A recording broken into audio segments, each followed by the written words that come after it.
শ্রেণীর শিক্ষার্থীরা, আশা করি তোমরা ভালো আছো। তোমাদের পঞ্চম শ্রেণী আজকে আমি তোমাদের পঞ্চম শ্রেণী আজকে গণিত ক্লাস নিব।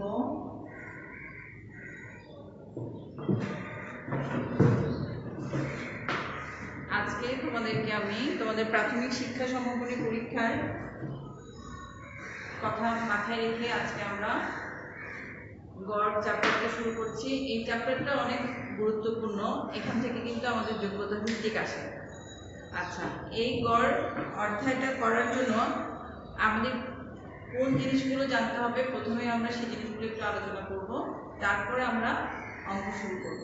তাহলে আসো দেখি গড় কাকে বলে এবং গড়টা আসলে কি সেটা সম্পর্কে আগে আমরা প্রথমে একটু জেনে নিই। আচ্ছা দেখো, এটা একটা পাত্র, এই পাত্রের একটা বড় পাত্র, এই পাত্রের ভিতরে আবার আমি তিনটা পাত্র রেখেছি। ধরো এটা, এটা আর হচ্ছে এটা। এই তিনটে পাত্রের প্রথম পাত্রে আমার তিনটে পাত্রের মধ্যে আমি কিছু জুস রেখেছি। প্রথম পাত্রে জুস রেখেছি 100 মিলিলিটার, দ্বিতীয় পাত্রে জুস রাখছি 90 মিলিলিটার, তৃতীয় পাত্রে জুস রেখেছি 140 মিলিলিটার। তাহলে দেখো তিন পাত্রে তিন রকম পরিমাণের জুস রাখা হয়েছে। এখন তুমি যদি মনে করো তুমি তিনটা পাত্রে সমান পরিমাণ জুস রাখবে, তাহলে তুমি খুব সহজে কি কাজ করবে? তুমি কি প্রথমে যেটাতে বেশি আছে 140, সেখান থেকে কি এখানে একটু ঢালবে, এখানে একটু ঢালবে, তারপর সমান করার চেষ্টা করবে? সেক্ষেত্রে কখনো সমান হতেও পারে, আবার কখনো সমান নাও হতে পারে। তো সেক্ষেত্রে আমরা কি করলে আমাদের খুব সহজেই আমরা সমান করতে পারি? সেক্ষেত্রে আমরা তিনটা জুসের পরিমাণকে আমরা যোগ করে দিব। সেই যোগফলকে আমরা তিনটা পাত্রে তিন দ্বারা আমরা ভাগ করে দেব। ভাগ করে দিলে যে ফলাফলটা আসবে সেই পরিমাণ জুস প্রথম পাত্রে রাখবো, দ্বিতীয় পাত্রে রাখবো, তৃতীয় পাত্রেও রাখবো। তাহলে ওইটাই হবে ওই জুসের গড় ওজন। তাহলে তোমরা আমার জিনিসটা বুঝতে পেরেছো? আমরা যখন ভিন্ন পরিমাণের জিনিস থাকবে, সেই ভিন্ন পরিমাণের জিনিসকে যদি আমরা একটা নির্দিষ্ট পরিমাণে আনতে চাই, সেই নির্দিষ্ট পরিমাণটা আনবো আমরা কিভাবে? যে পরিমাণগুলো থাকবে সবগুলোকে আমরা যোগ করব, যতগুলো সংখ্যা থাকবে সেটা দিয়ে আমরা ভাগ করব, ভাগ করলে আমরা ফলাফলটা পেয়ে যাব। এটাই হচ্ছে আমাদের মূলত গড়। এখন আরেকটু ক্লিয়ার করি সংজ্ঞাটা। দেখো, গড় কতগুলো রাশি দেওয়া থাকলে রাশিগুলোর যোগফলকে, ধরো এখানে রাশিগুলো বলতে কতগুলো রাশি বলতে আমরা ধরো তিনটা রাশি দিলাম, সেটা হচ্ছে 140, 190, এই তিনটা রাশি। অথবা তোমরা আরো দাও, 105 দাও, 120 দাও। তাহলে কতগুলো রাশি দেওয়া থাকলে এই রাশিগুলো দিলাম, এরপর ওই রাশিগুলোর যোগফলকে, তার মানে এই রাশিগুলোর যোগফল। তাহলে রাশিগুলোর যোগফল কিভাবে বের করব? 140 যোগ 100 যোগ 90 যোগ 105 যোগ 120, এই রাশিগুলোর যোগফল। এই পাঁচটা রাশি যোগ করলে আমাদের একটা যোগফল বের হবে না?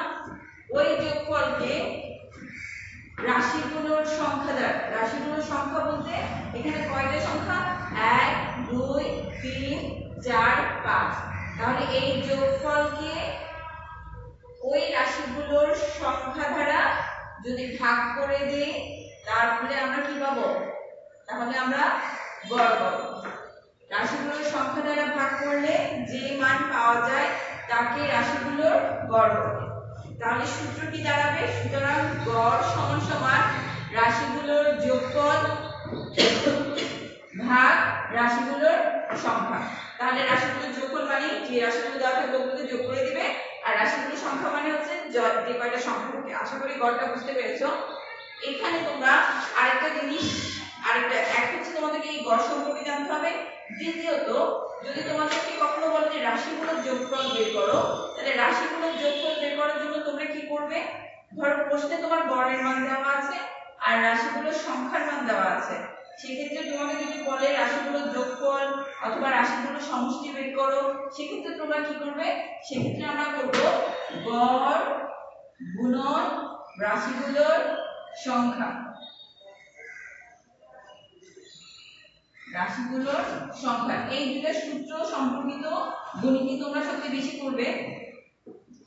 তাহলে গড় মানে হচ্ছে রাশিগুলোর যোগফল ভাগ রাশিগুলোর সংখ্যা। রাশিগুলোর যোগফল অবলিক সমষ্টি যদি বের করতে চাও তাহলে গড়ের সাথে কাকে গুণ করবে? তাহলে গড়ের সাথে রাশিগুলোর সংখ্যা গুণ করবে। আশা করি তোমরা বুঝতে পেরেছো। আচ্ছা, তাহলে এখন আমরা আমাদের অধ্যায়ে চলে যাই। অধ্যায়ে গিয়ে আমরা কিছু অঙ্ক করি, তাহলে আমাদের ধারণাটা আরো পরিষ্কার হবে। আর গড়ে কাকে বলে সেটা অবশ্যই শিখে নেবে, সূত্র দুটোটাও জেনে রাখবে, কারণ তোমাদের তো 20 নাম্বারের এক কথা উত্তর থাকবে, সেক্ষেত্রে এগুলো কাজে লাগবে, সেক্ষেত্রে এগুলো আমাদের কাজে লাগবে। তাহলে অধ্যায় প্রথম অঙ্কটা 8 10 13 7 9 10। তাহলে এই প্রশ্ন হচ্ছে গড় নির্ণয় করো। এখন বলো তো তোমরা কি কেউ বলতে পারবে যে গড় কিভাবে নির্ণয় করব? এখানে এক নম্বরে রাশি দেওয়া আছে, এগুলো হচ্ছে সেই রাশিগুলো। তাহলে আমাকে গড় নির্ণয় করতে হলে প্রথমে রাশিগুলোর কি করতে হবে? যোগফল বের করতে হবে। তাহলে রাশিগুলোর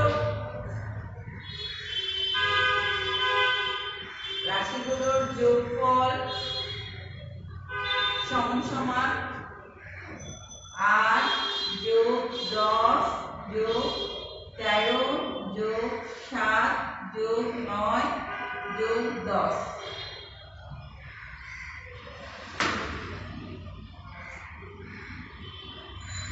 তাহলে আমাদের যোগফল কত আসবে?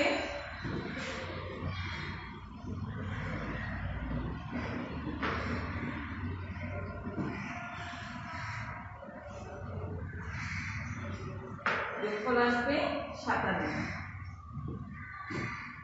রাশিগুলোর সংখ্যা কত?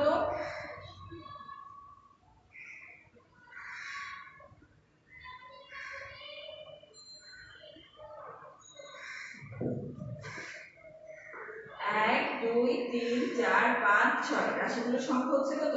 6। তাহলে সুতরাং গড় কি হবে? আমরা জানি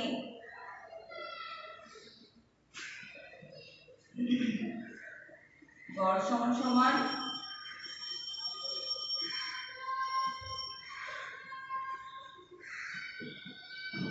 যোগফল ভাগ রাশিগুলোর সংখ্যা।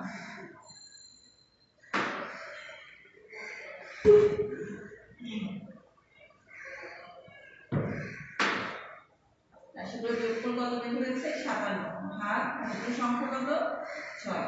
তাহলে ভাগ করলে কত আসবে? এখানে ভাগ করো, 6 নং কত? 54, 7 থেকে 4 গেলে কত? 3। তাহলে কত বসবে? 9 সমস্ত। আচ্ছা, গড় আমরা ওভাবে না করি, আমরা মনে হয় দশমিক আকারে লিখে দিলে ভালো হবে।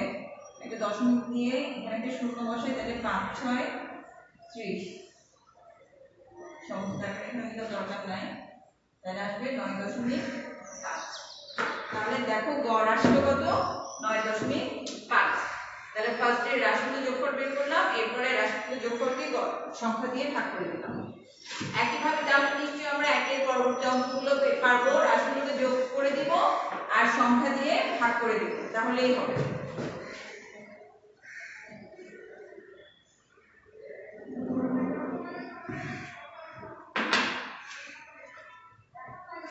দেখো 2 নম্বর অঙ্কটা,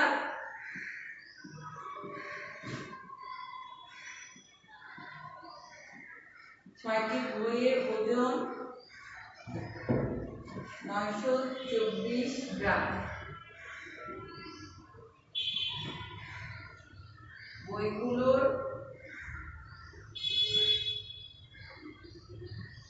গড় ওজন বের করো। দেখো প্রথমে আমরা যেভাবে অঙ্কটা করেছি অঙ্কগুলোতে রাশির মান দেওয়া ছিল, কিন্তু এখন 2 নম্বরে আমরা যে অঙ্কটা করব সেখানে কোনো রাশির মান নেই।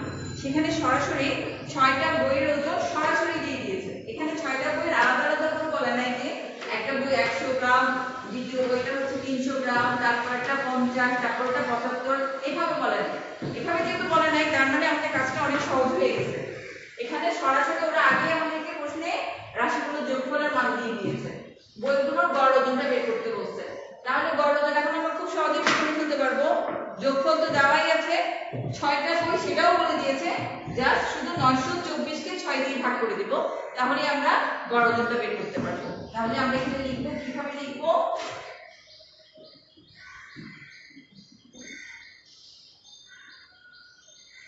দেওয়া আছে 6টি বইয়ের ওজন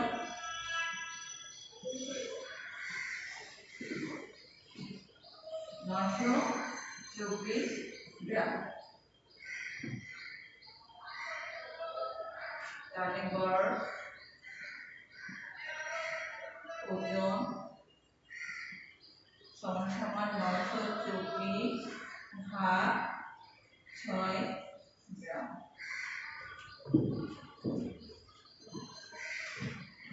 924 থেকে যদি আমরা এখন 6 দিয়ে ভাগ করি তাহলে একবার যাবে 6 কে 6, 9 থেকে 6 দিলে কত হবে? 3 যাবে না, সেজন্য 2 নামবে। 5 6 কত? 30, 2 থেকে 0 গেলে 2, 4 নামবে, 4 6 কত? 24। তাহলে আমার 6টা বইয়ের গড় ওজন কত আসবে? 154 গ্রাম। আশা করি বুঝতে পেরেছো।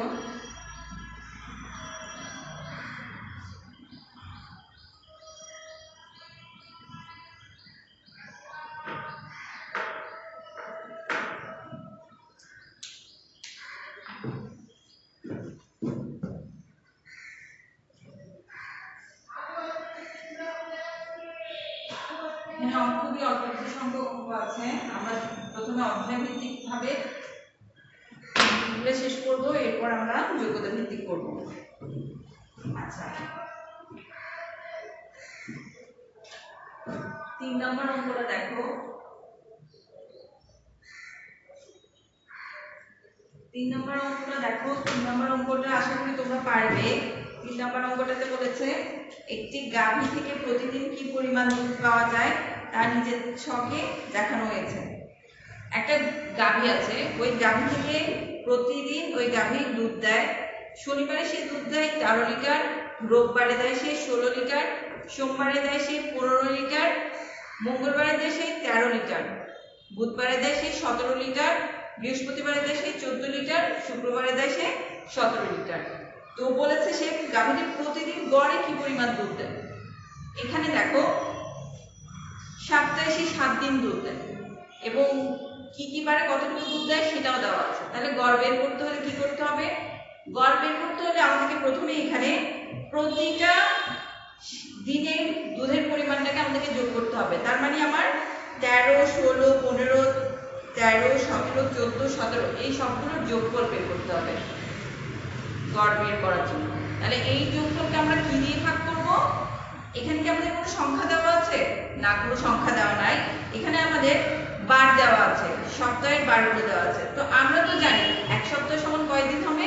এক সপ্তাহ সমান 7 দিন হবে। তাহলে ওই দুধের পরিমাণকে আমরা কত দিয়ে ভাগ করব? 7 দিয়ে ভাগ করব। আশা করি তোমরা 3 নম্বর অঙ্কটা পারবে। আমরা এখন 4 নম্বর অঙ্কটা শুরু করি। আসো,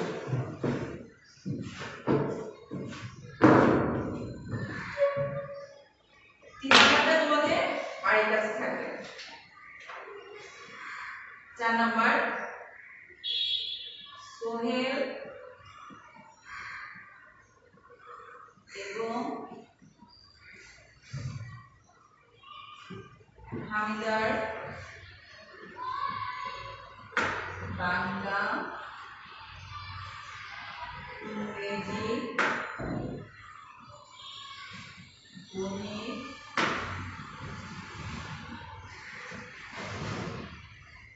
বিজ্ঞান এবং বাংলাদেশ ও বিশ্ব পরিচয় পরীক্ষায়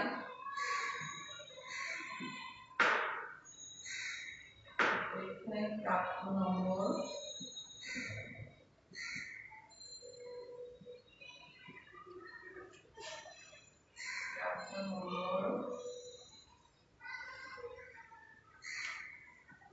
দেওয়া আছে।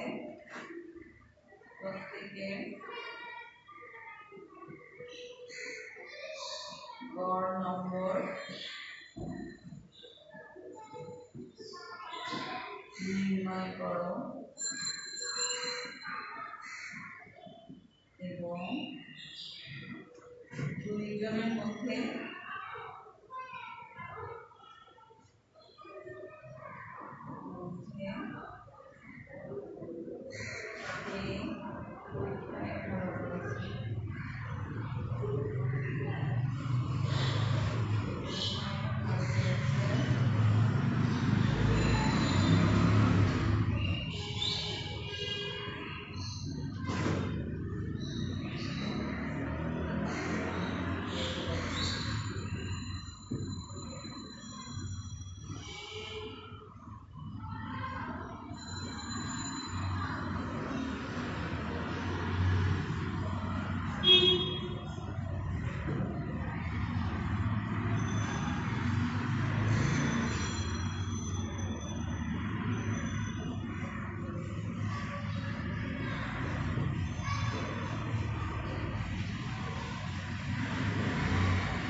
বইতেই আছে।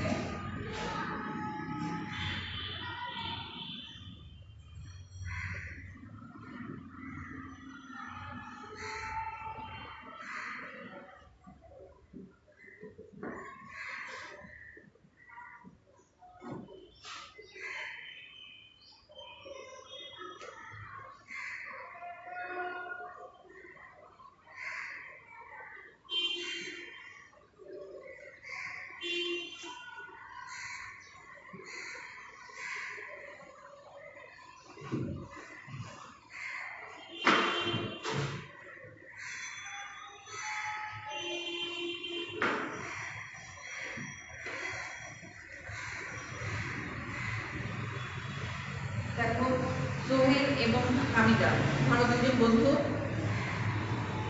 তাদের মধ্যে বাংলা, গণিত, ইংরেজি, বিজ্ঞান, বাংলাদেশ ও বিশ্ব পরিচয়ে প্রাপ্ত নম্বরগুলো দেওয়া আছে। সোহেল বাংলায় 68 পেয়েছে, গণিতে 95 পেয়েছে, ইংরেজিতে 56, বিজ্ঞানে 90, বাংলাদেশ ও বিশ্ব পরিচয় 65 পেয়েছে। হামিদা 72, 78, 84, 80, 86 এই নাম্বারগুলো পেয়েছে যথাক্রমে বাংলা থেকে বাংলাদেশ ও বিশ্ব পরিচয় পর্যন্ত। তো বলেছে প্রাপ্ত নম্বর দেওয়া আছে, প্রত্যেকের গড় নম্বর নির্ণয় করো। তাহলে গড় বলতে এখন মাথায় কি আসবে?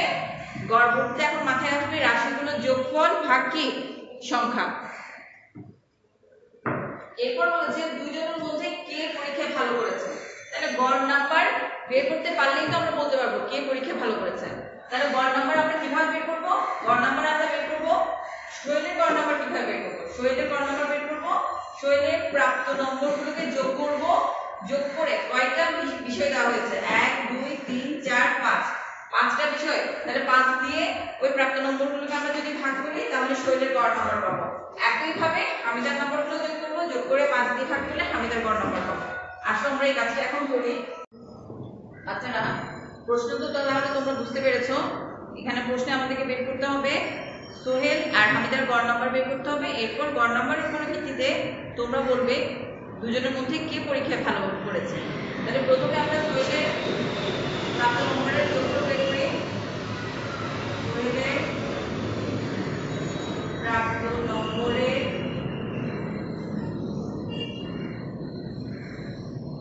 যোগফল সমান সমান হচ্ছে 68, 95, 56, 90 যোগ 65। তাহলে এগুলোকে আমরা প্রথমে যোগ করে নিব।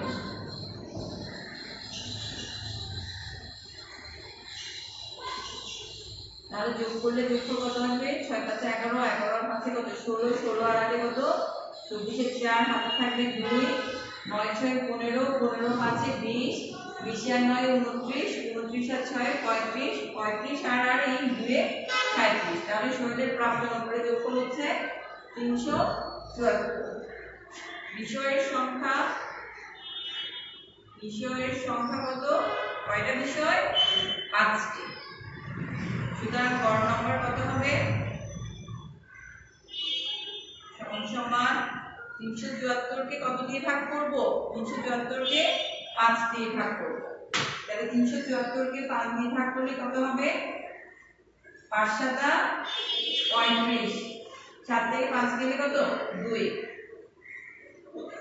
তাহলে কত বসবে এবার? 4 নামালাম, 4 × 5 = কত?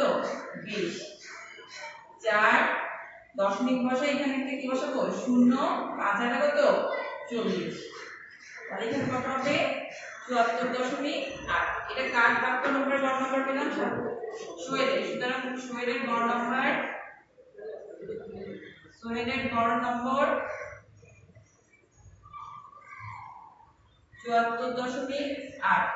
একইভাবে আমরা হামিদার গড় নম্বরও বের করব। তাহলে ফার্স্টে কি করব? হামিদার প্রাপ্ত নম্বরের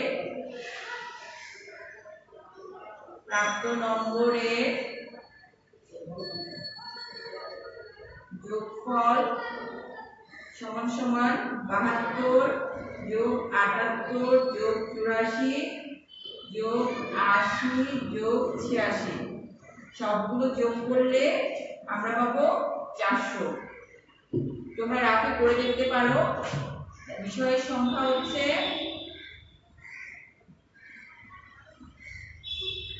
5। সুতরাং গড় নম্বর হচ্ছে 400 ভাগ 5। 400 কে 5 দিয়ে ভাগ করলে কত আসে দেখো? 5 আর 40, 0 এখানে বসবে, তাহলে আসবে কত? 80। তাহলে হামিদার গড় নম্বর কত আসতেছে?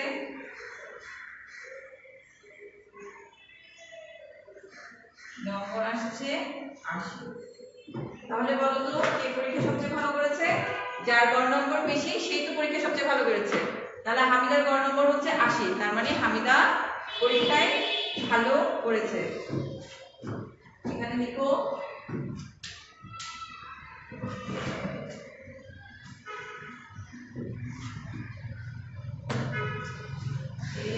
হামিদার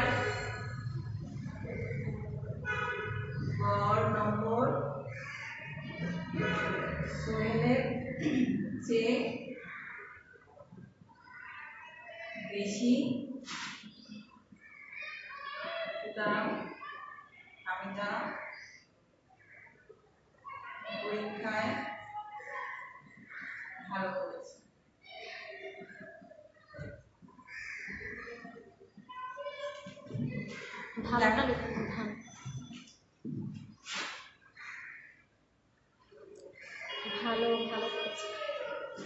পরীক্ষায় ভালো করেছে। আশা করি তোমরা বুঝতে পেরেছো। আমি মোটামুটি সবগুলো আমি করানোর চেষ্টা করেছি। একই নিয়মের হওয়ার পর ওগুলোকে বাদ দিয়েছি।